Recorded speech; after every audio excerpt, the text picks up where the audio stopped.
Hello les amis, c'est Mitsu3D. Aujourd'hui, je vous fais une review sur le déshumidificateur de filament de chez Rewind, le Snail M2. Alors, déjà, merci à mon ami Mathieu qui m'a envoyé ce dryer qu'il avait en double.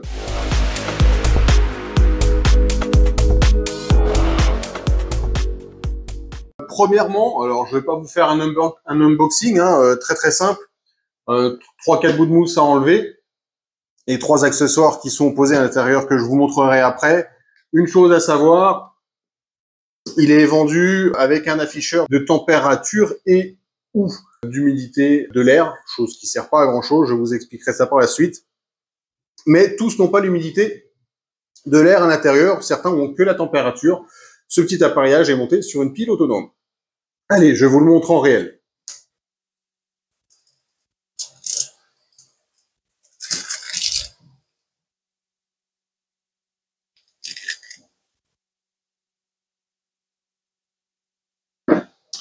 Alors, cette boîte de séchage est tout simplement vendue telle quelle, avec son chargeur que j'ai branché là derrière, une petite notice d'utilisation, deux petits morceaux de tube PTFE vous permettant de faire un guide fil au niveau du passage de câble, ou de ce supérieur, ici caché par des petits tampons type caoutchouc, type silicone, que j'arrive plus à remettre parce que je vois pas ce que je fais. À ça, vous ajoutez deux petits sachets de dessicant qui sont à installer dans la trappe en partie inférieure, on va dire, qui est une partie de la prise d'air de cet appareil, qui vont être utiles tout simplement quand votre appareil va s'arrêter à ne pas absorber l'humidité de l'air extérieur, va partir directement dans le dessicant que vous pourrez bien évidemment recycler, redéshumidifier en utilisant l'appareil. Alors, ce déshumidificateur est très très simple d'utilisation. Il comporte une seule et unique touche permettant de l'allumer en le mettant sur le mode 1, le mode 2, le mode 3, ou de le repasser sur arrêt, que vous pouvez voir ici avec les petites LED. Vous pouvez voir mode 1, mode 2, mode 3, et je le repasse sur arrêt. Donc côté utilisation, clairement, il n'y a pas plus simple. Vous retrouverez dessus un afficheur de température et certains ont l'humidité.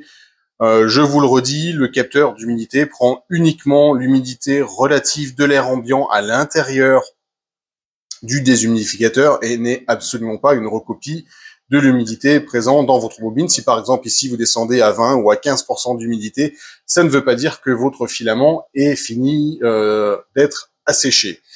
Et pour cela, il faut respecter les temps donnés pour les différentes matières. Côté utilisation, côté température, les trois modes, j'ai fait quelques petits essais. Vous les retrouvez en dernière page de la notice d'utilisation. Donc, côté utilisation, vous retrouvez un petit tableau en fonction des matières et du mode qui est recommandé. Alors, on va faire simple. Pour le PLA, c'est le mode numéro 1. Pour le PETG, c'est le mode numéro 2. Et pour les matières plus complexes, nylon, ABS, ASA, PACF, on va être sur le mode numéro 3 qui va avoir un impact directement sur la température interne du déshumidificateur. Température qui est censée être à une certaine température. Donc, j'ai fait les vérifications de la température qu'on est censé avoir, de la température qu'on est ici et de la température mesurée en réel. Choses qui sont données. Donc, si je l'allume sur le mode 1, je suis censé avoir 40 à 45 degrés, donc correspondant au PLA. Donc, ici, actuellement, il clignote, ça veut dire qu'il est en chauffe. Et en réel, à l'affichage, j'ai eu 46 degrés et j'ai eu donc 50 degrés mesurés avec un thermomètre calibré.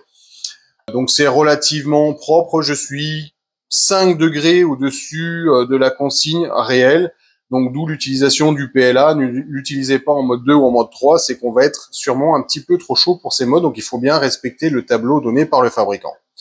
Le mode numéro 2, ici, correspond à 45 à 50 degrés. En affiché, j'ai eu 51 et en réel, j'ai eu quand même 56 degrés. Donc déjà 6 degrés au-dessus de la température maximum donnée constructeur. Le mode numéro 3, Hop là, on rappuie une troisième fois. Est censé donner 50 à 55 degrés. En température affichée, j'ai eu 56 degrés. En température mesurée, j'ai eu 63. Alors, pour vous expliquer la température mesurée, j'ai passé un thermomètre par le dessus, un thermomètre long, donc qui allait prendre à peu près à cœur, mais à cœur sans bobine. Et hop là, je vais vous montrer la température de l'afficheur et sur la petite sonde que vous voyez juste au bout de mon pouce, donc qui est vraiment en contact direct avec le capot. Donc, ce qui fait que la ventilation en partie basse, bien sûr, on va avoir une température bien plus chaude que sur le sommet du couvercle, d'où pourquoi il faut bien respecter le tableau constructeur qui est en dernière page de la notice, je vous le redis, pour confirmer l'utilisation de la température en fonction de votre matière. Donc, côté qualité-prix et retour utilisateur, ce petit dryer qui se trouve, je l'ai acheté en promo quand je l'ai partagé sur Amazon à 34 € et quelques, est clairement, pour moi, le meilleur rapport qualité-prix en une seule bobine.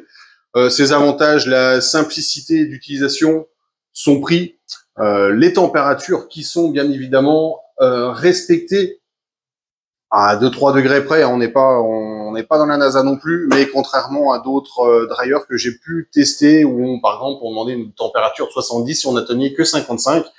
Donc clairement on n'atteignait pas la température vendue par le constructeur. Donc pour des filaments très techniques, clairement déçu. Celui-là, il va même un peu au-delà de ce pourquoi on l'attend. C'est un gros point. Point négatif, moi j'aime bien laisser tourner mes dryers H24 jusqu'à sortir la bobine pour la ranger tant qu'elle est chaude et pas qu'elle est refroidie. On n'a pas de mode forcé. Chaque utilisation, chaque niveau, le niveau 1, le niveau 2 ou le niveau 3, a une temporisation d'arrêt. Le niveau 1, celui que j'utilise pour le PLA, par exemple, il s'arrête au bout de 5 heures. Donc, si je veux le ranger chaud, il faut que je rallume ma machine et que je sois présent avant qu'il s'arrête pour le ranger. C'est pas dérangeant en soi. J'ai pas encore mis les dessicants dans la partie inférieure, donc moi, je relance la machine. Mais j'aime bien, personnellement, par exemple, lancer ma déshumidification le soir et ranger ma bobine le lendemain matin quand j'ai eu 5, 10, 12 heures de déshumidification. Et comme ça, je suis sûr que ma bobine est bien sèche. C'est un petit point négatif, mais clairement, par rapport au prix auquel on le trouve sur Internet, c'est pour moi un super rapport qualité-prix. Il est petit, il est léger. Franchement, il n'est pas très encombrant. Moi, je trouve vraiment bien foutu. Donc, encore merci à toi, Mathieu, pour me l'avoir envoyé. C'était un essai vraiment très cool. J'espère que la vidéo vous aura plu. N'hésitez pas à laisser un petit commentaire dans le descriptif de la vidéo, vous posez vos questions.